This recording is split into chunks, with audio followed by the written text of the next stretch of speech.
Hi friends, today I have another Pinkalicious book called Pinkalicious and Aqua, the Mini-Mermaid.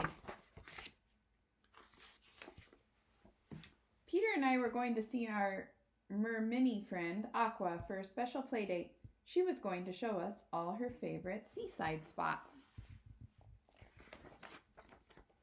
We headed over to the aquarium where Aqua lives. When we arrived, we found Aqua in a tank full of colorful creatures.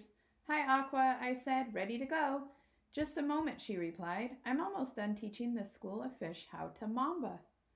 While we waited, Peter and I checked out the aquarium. "Look," I said, "that's a butterfly fish, and this one's called a parrotfish." I found a frogfish and a toadfish. Peter pointed. We saw a goatfish, a scorpion fish, and a porcupine fish, too. "Maybe they should call this a zoo-aquarium," I said. At last, Aqua was ready for our adventure. She met us outside. "Let's go this way," she said, motioning toward the ocean. We scooped up Aqua in my pink bucket and skipped through the surf. Soon we reached a big hole filled with water. "Welcome to the tide pool," said Aqua. We leaned over the edge and peeked in. There were starfish, clams, and sea plants everywhere. It was like a miniature ocean, perfect for our miniature friend.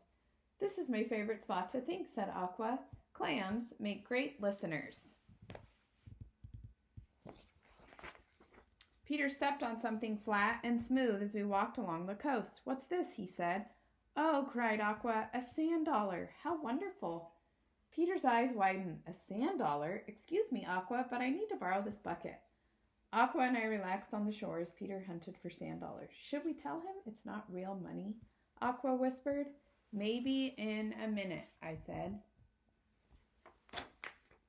Just then we heard a big rumble. "Oh, the waves are loud today," Aqua marveled. "Actually, that was my tummy," I said. "Excuse me." It was definitely time for a snack. "I know just the place," said Aqua. Our mermini guided us to the grove of palm trees with more coconuts than you could count. Aqua showed us how to split them in half and sip the milk inside. It was like our own tropical tea party. "May I offer you a little milk, Aqua?" I said, pouring some into a seashell. "Why, thank you," Aqua replied. "It goes perfectly with my seaweed sandwich." After we ate, Aqua said she had one more place to show us. "But this one is a surprise," she said with a smile. She led us into a cove and told us to close our eyes. We walked very, very slowly. "Now," said Aqua, "look around you." In the cove was the most beautiful collection of ocean treasure we had ever seen. There were seashells of every shape and color. Pieces of sea glass sparkled in the sunlight. "This is where I keep all the treasure I find on my sea adventures," said Aqua. "It's my special collection. Do you like it?" But Peter and I couldn't answer. We were simply speechless. The three of us sat in the cove and looked out at the ocean. Everything was peaceful and quiet. Suddenly, Peter stood up. "Uh-oh," He said, "I think we've got company." Off in the distance, we saw two fins poking out of the water. They were swimming towards us fast. "Are those sharks?" I asked Aqua. She gulped. "I hope not," she said. The fins got closer and closer. I was scared.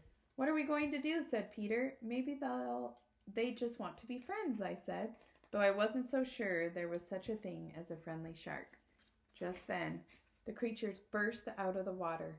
They weren't sharks at all. They were dolphins, and not only that, they were pink dolphins. "Of course," said Aqua. "I should have known. Pinkalicious and Peter, meet Sandy and Shelley. They pass through here around this time every year." "How do you do?" I said, curtsying. "Thank goodness you aren't sharks," said Peter. Sandy and Shelley bobbed their heads and squealed. Then they jumped way up high and did double flips. "I think they like you," said Aqua. "They're putting on a show." Sandy and Shelley leaped and twisted and twirled and splashed. When they were done, they nudged us with their noses. "They want you to join them," said Aqua. Peter looked at me. I looked at Peter. A swim with the dolphins? How could we resist? As the sun began to set, we knew it was time to go home. Sandy and Shelley gave the three of us a ride back to the aquarium. "Goodbye," we called from the beach. as their fins disappeared back into the ocean. We waved goodbye to Aqua and thanked her for showing us all her favorite spots. The beach is full of magic, I said, and you're the most marvelous part. Yeah, said Peter. That's for sure. As I lay in bed that night, I could still smell the salty sea air. I made a wish upon a sea star that I'd be back to visit soon. Bye, kids. Have a great day.